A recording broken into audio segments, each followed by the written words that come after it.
Dumating na nga kami dito sa Sikara Islimi. Ito yung pinaka-tuktok ng bundok.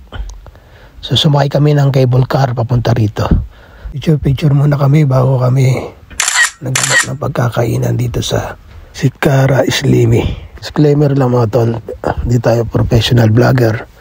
Pero kaya natin gumawa ng mga video memories natin. Nag-start na pala kaming maglakad at maghanap ng pagkakainan dito sa Sikara Islimi, pero lahat ng pagkakainan ay full talaga. So пабalik-бalik ками рито. Знаете всю эту песню? Да, братан, знаю. Этот челик только рифмы бредит. Я, конечно, в детстве слим шеди. Слушал постоянно в шоке, вижу твой племянник. Короче, на битах вот это странновато странник. Ребята полетели, ну не на иностранном. Я зачитаю тут по-русски, офигеть брутально. Мы раскачаем пацанов, фото, флаг. Делаем боговый рэпчик, мы убрали любой мрак. Он сегодня в белом газе, тут и на бите. Мы навалим офигенно, прокачать уже хотят.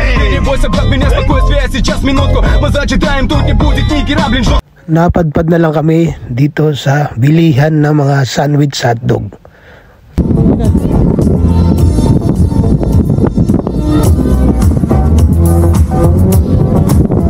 At sa wakas, nakakain din kami.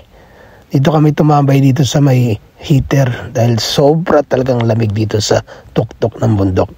Kung nandito kayo sa pinaka-tuktok ng bundok, ma-experience nyo talaga ang lamig talaga. Winter na winter talaga mga tol. Kaya tulong sipong ko dyan. Lahat kami.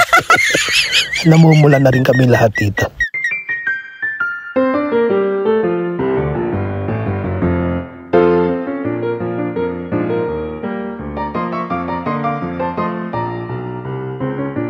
Kumain muna kami dito bago kami pumunta sa pinaka-exciting part ng activities namin dito sa Sikara Islimi.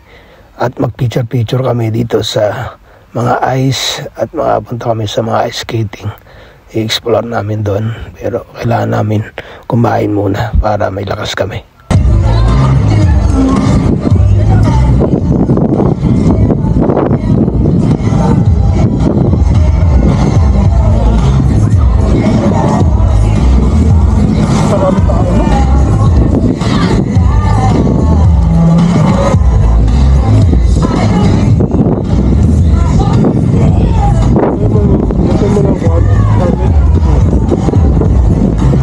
Problema não, mas